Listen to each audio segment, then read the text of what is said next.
What's going on, guys? It's Cliffy here, and after we got a narrow victory against Bangladesh last time around, we'll be hoping to go and be a bit more convincing against the Pakistan side, which Pakistan is one of those teams in world cricket that are kind of a hot and a cold team. Like, one day they can be really good, the next day they can be absolutely awful. And when I mean awful, they can be really bad. So hopefully we can go and pick up a win here. Unchanged lineup today. Was thinking about possibly bringing in Daryl Mitchell or even Brendan McCullum into the squad for Luke Ronchi, but I think Ronchi just provides something back down at number 6. He definitely has that opportunity to go and try and score some quick runs for us, so hopefully he gets a chance to go and do that. The top order gives him a good shot.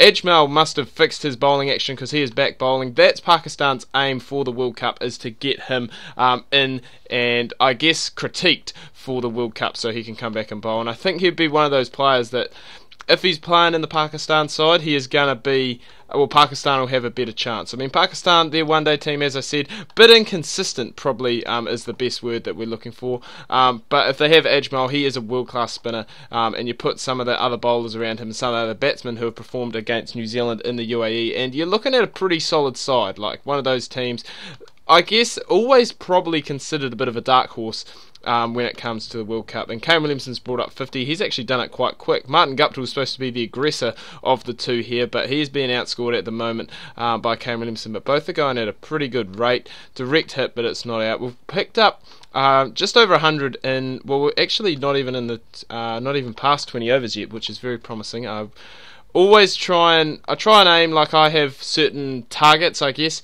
when I'm playing any cricket game. It doesn't have to be this, it can be Don Bradman, or even when I'm just watching cricket. It's one of those things, in a one-day game, if you're at 100 after 20 overs, not too many wickets down, you're in pretty good shape. In a T20, I like to think that teams, ideally on a good batting track, want to be about 100 off about 12 overs, and if you're doing that, then you're doing pretty well. So these two are going along quite nicely. That's a big shot from Guptill. I think that's the first 6 of the game, and maybe that's what he needed to go and kickstart himself. But remember, we do still have the batting power play to come. I'm just waiting for these two players to really go and get set and possibly bring up their hundreds. Guptill's hit that one in the air. He could be out. He is out caught in the 90s. I'm still going to bring in Ross Taylor.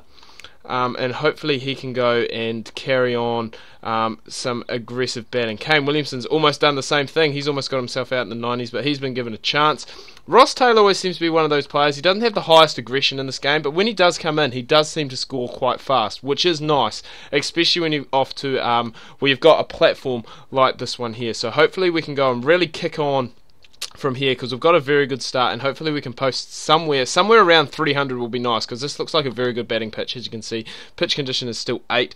I'm going to take the batting power play now, just as they're going and using, I guess, a bit more of the part-time bowlers, and hopefully we can go and really take advantage of this, which is Kane Williamson. That's what he's doing. He is actually out, but he's hit 2 fours in the process there. Going to keep the batting order the same, bring in Anaru Kitchen. Didn't have the best of times last game, and I didn't think he was going to have it there. I thought he was going to be out caught, but he did actually go and hit a 6, so that is good. And as I said, if we can get somewhere around probably that 280 to 300 mark, I'll be pretty happy with that. I mean, Anaru Kitchen, very aggressive player, as you can see there. He's hit another 6, so probably a good decision to bring him in. Batting power play and every... Oh no, we have taken the batting power play. It's all over and done. So we need...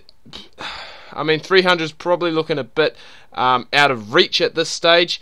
But, I mean, if we can bat well here, we've still got, we got 3 runs off that over. So we're going to get 280, and I mean, well, we're not even going to get 280. So that is a bit of a letdown considering the start that we got. We're going to have to hope that the bowlers go and do a good job, because, again, just playing the 4 bowlers, well, 3 bowlers when you think about it, James Neesham and Kane Williamson, our all-rounders. We pick up a wicket there, so Southey gets one, and that is what we needed, early wickets. That was always going to be the key. Has he got another one, or is that going to be a 6? No, it's 2 and 2, and Tim Southey on a hat-trick coming in for the first ball of his next over, and that is really what we wanted, having Pakistan back on the ropes early. We may even have a third if Neesham can hold on to this one. He has good hands, that boy, and he's got another one. Pakistan, all of a sudden, they've scored quite a few runs, but they are 3 down. That could have been 4 down run had BJ Watling gone and held on to that catch. So Tim Southee, this first ball of the over is actually a hat-trick. He doesn't get it. It would have been quite cool if they played it anyway. That would have been cool, just for the anticipation, I guess. So Mitch McClenaghan, again, being a little bit expensive at the start of the innings, but he does take wickets. He is a wicket-taking bowler, and at the end of the day, I prefer him to be a bit expensive there. Go and take some wickets. Anaru Kitchen, he's got solid hands as well. Pakistan in all sorts of trouble here on this pretty good batting pitch. I mean, they're keeping up with the run rate, but they're just losing wickets very quick smart. And I guess one of the things with this New Zealand team, some of the bowlers that come in, the likes of Neesham and Williamson, aren't really too big wicket-taking bowlers, as we picked up another one there, and that's the set man as well. So Umar Gull and we're already into the tail, and we're not even in the 10th over. Make that 2-2 for Southee, and for the third time in the match he is on a hat-trick, but he cannot quite finish it off. But as I was saying, both Neesham and Williamson, not really big wicket-taking bowlers, but they are going to go and just got to start my time back up. But they are going to go and be pretty economical for you, and not give away too many runs and pick up the odd wicket. I mean, Neesham, he takes about a wicket a game. He's got an average below 30,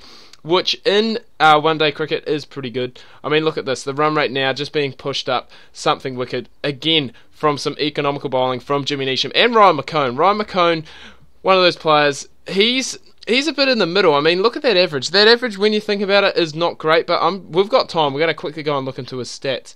As you can see, the economy rate 5, so I mean, it's not too bad, but really, if you're getting a player in a one-day side that isn't really taking you too many wickets, you really want that economy rate to be under 5. Well, that's what I think anyway, and hopefully Williamson can do that. Like Williamson, that average, as I said, not great, but that economy rate, only 4.5. So if he's creating pressure down the other end, it gives the likes of Southee and McClenaghan, when they come back in, to really go and try and pick up those last few wickets, I guess, because this is getting just a wee bit frustrating. I mean, we haven't picked up any wickets in a while.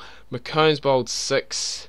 The only problem with playing both Ronke and Watling is we don't really have a 6 bowling option, so if someone does go and get hit around a wee bit, it's quite hard to go and get any more overs out of anyone else, which is a bit of an issue. I always like to have a few backup plans there, always a bowler who can come in and bowl a wee bit, even just a couple of overs. Like a couple of overs can go and make a big difference. It just gives a guy a break. We've got Shafaraz, so that is an important wicket. He was always going to be the big one. He was looking good, just past 50 as well. Tim Southee actually hunting for his 5th to pick up his 5-wicket bag. Can he get it? He's got it there against Wahab Riaz. So 50 for 42 so far for Southee. Been a bit expensive today, but he has gone and picked up the wickets, as I said. And when you've got bowlers around you who I guess are being a bit more miserly with their RPO, with the likes of Williamson, who's just picked up another one, it does make things quite a lot easier. But this guy here coming in at number 11 is the captain, and I don't know why he's batting at number 11, because he is actually a batsman. We'll just have a look at his skills. His skills are awful, but he's still a batsman. I don't know how that works.